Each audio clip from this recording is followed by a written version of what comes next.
On page 10 we have our medical guidelines, and I want to touch on one thing that's pretty important for our medical guidelines, and it is this: if a child is experiencing symptoms at home, then please keep them home.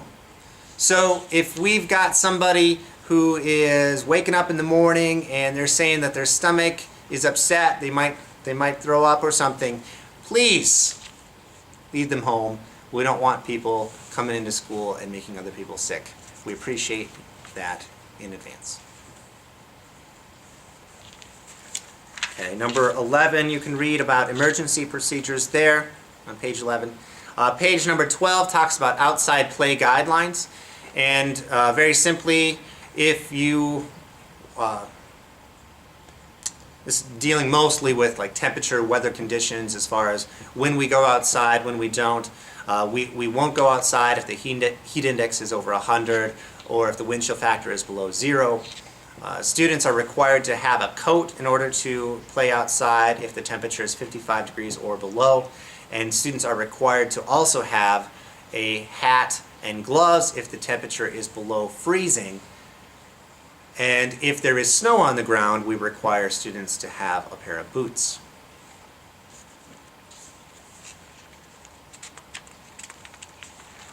We're moving on. Daily arrival, page 14. And we open the school doors at 7:45. We do have some staff members who are here earlier than that. If you ever need to show up earlier than 7:45, we ask that you call ahead of time and arrange that with the school.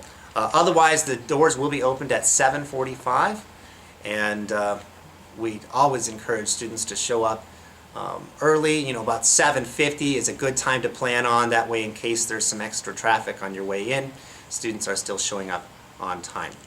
School hours are 8 o'clock to 3:25 Monday through Thursday, and 8 o'clock to noon on Fridays. On the bottom of page 14, we talk about school closings, and we would follow the Sioux Falls School District for school closings if there's ever a late start or a day off from school because of weather. There is one exception on that, and that would be on Fridays when we are dismissed at noon. If there is a late start for the Sioux Falls School District on a Friday, we do not have school on that day. We make up any missed time for school days by having full day Fridays towards the end of the year. Okay, on page 15, our students bring in their own lunches, and we do have microwaves available for the students to use if they're younger. Staff will help them in getting their food prepared so they're ready to go.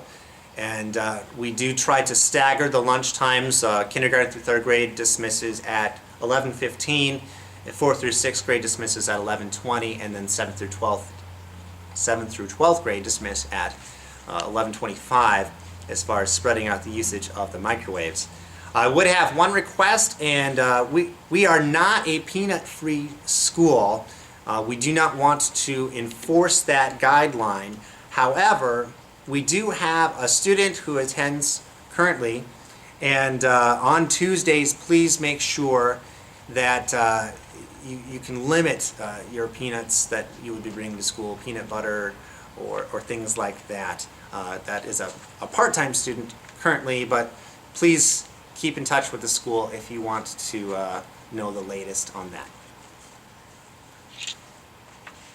High school students are allowed to have open lunch, but they will need parent permission each time that they want to leave for open lunch. So parents, you would need to either sign a note and date it, or call into the school and make us aware that your child would like to leave for open lunch, and that's just high school.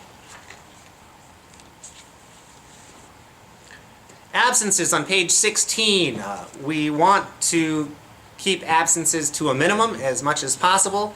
If we ever hit 10 absences, that's really where we hit the mark where we want to know that if a student is not able to come into school, why they're not able to come into school. The first 10, to be honest, we're not going to ask any questions about them. Just make sure that we're made aware ahead of time as to why the student is going to be gone from school.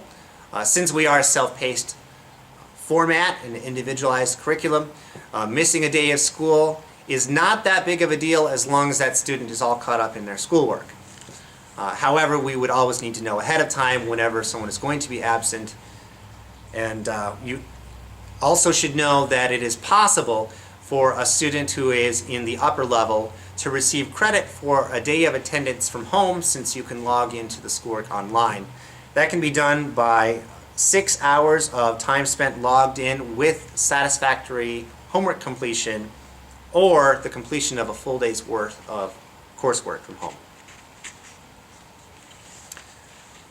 Page number 17 talks about homework.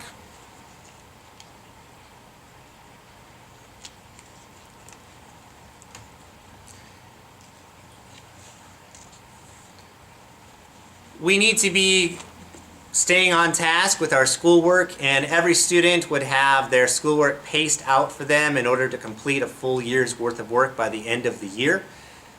We do have the older students keep themselves somewhat accountable on this, but we also have a system in place for the upper level learning center where there are homework slips. And the homework slip is, well, hey, let me get it for you. I've got them right over here.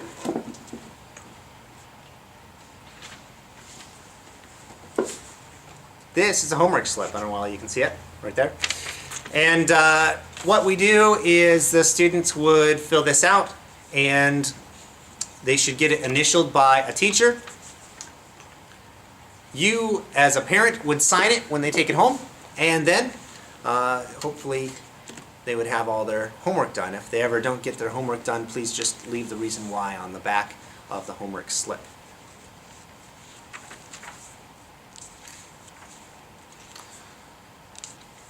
Okay, I just want to point out that on page 21 we have our Cornerstone School Guidelines of Conduct. These are 49 guidelines that we will go over on a regular basis in opening exercises with the students. They're made aware of these. We have 4 sections of guidelines: etiquette and courtesy, integrity and character, school policy, and respect.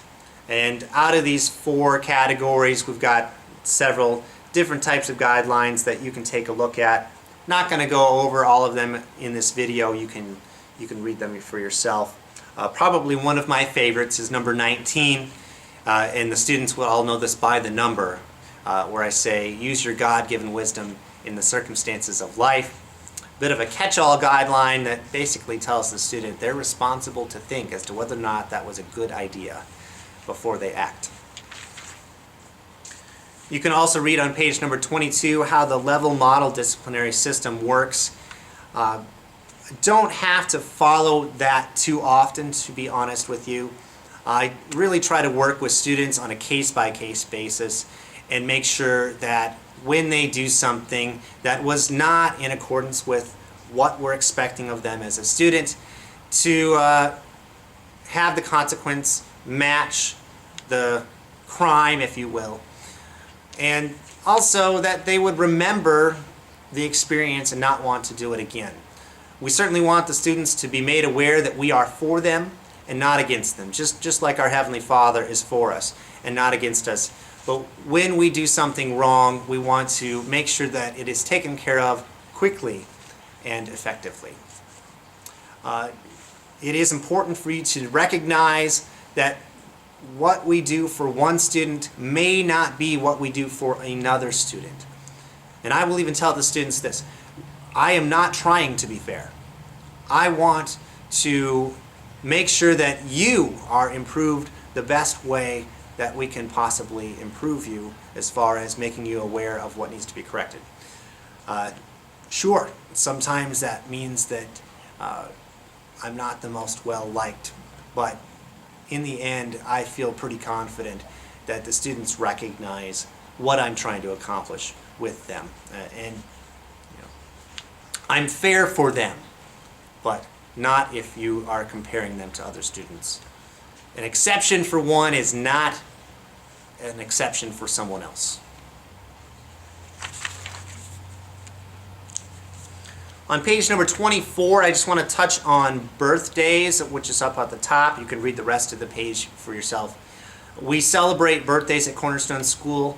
Students are allowed to have a no dress code day on their birthday, and we'll talk about dress code later on in the handbook here. If you have a student with a birthday in the summer, we suggest that you go ahead and have them celebrate that on their half birthday, or whatever school day ends up being closest to that.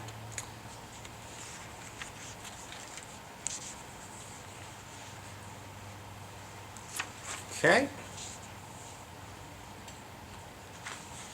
Page number 29 goes over the tuition costs.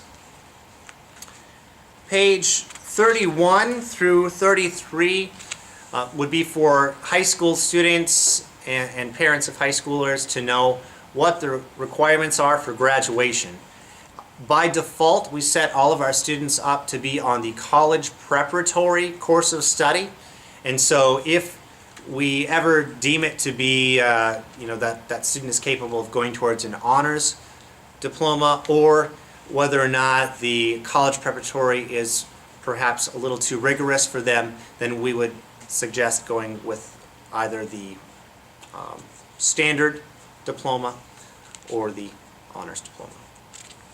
We can read that there. It's on page 32 would be the default plan that we set up our high schoolers for. You can look at the list of all of our high school courses on page 34. We have enough courses available that a student could graduate almost 3 times by the number of credits that are available to them. Quite a number of electives that you can look through and specializations that are available to the students. And that's why we say in the self-paced format, if a student is able to get himself or herself ahead, by the time they get into high school, you have all these additional opportunities. You can start getting some type of a specialization, or at least a better understanding of what area you might want to go into after high school with all the courses that we have available. Our primary curriculum provider, which is Alpha Omega Publications, really does a great job with staying current and up to date. We really believe the technology that is available through them as a curriculum is fantastic, and they have made available a lot of courses that we can utilize.